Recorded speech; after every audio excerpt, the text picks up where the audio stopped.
Seorang pria di Kabupaten Aceh Barat nekat mengelabui petugas lapas kelas 2B Melabuh untuk memasukkan narkoba jenis sabu ke dalam makanan berbuka puasa.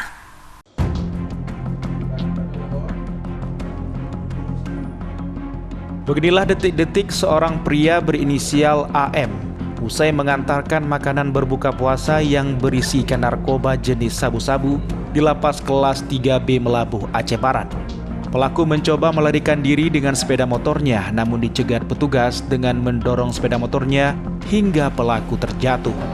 Setelah berhasil dibekuk, pelaku mengaku sabu yang dibawanya hendak diberikan untuk salah seorang narapidana yang berinisial MS dengan kasus yang sama. Terbongkarnya aksi pelaku ini setelah petugas menaruh curiga makanan buka puasa yang dibawanya pelaku berupa makanan dalam kemasan. Petugas langsung menggeledah satu persatu makanan tersebut dan menemukan sabu-sabu seberat 2 gram yang dibungkus rapi plastik berwarna hitam. Dari hasil penyelidikan petugas lapas, pelaku dengan penerima sabu di lapas tersebut merupakan saudara kandung. Mereka membawa makanan pembuka untuk diantarkan ke warga binaan kita yang ada di dalam lapas Melabuh.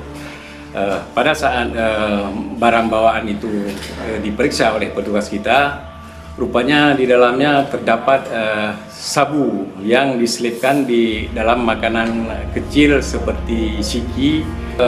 Pada saat pemeriksaan barang bawaan itu, pada saat diperiksa oleh petugas kita, tamu ini sudah merasa gelisah sehingga akhirnya mereka minta izin untuk ke toilet.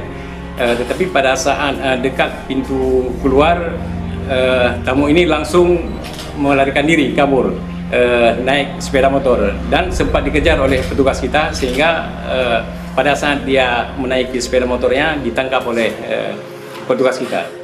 Kalapas kelas 2B Melabuh, Said Syahrul mengatakan makanan buka puasa yang berisikan sabu-sabu itu rencananya akan diantarkan pelaku ke warga binaan lapas kelas 2 Melabuh. Kini pelaku sudah diserahkan ke Mapolres Aceh Barat untuk penyelidikan dan pengungkapan asal-usul sabu tersebut. Dari Kabupaten Aceh Barat, Afsah Ainus melaporkan.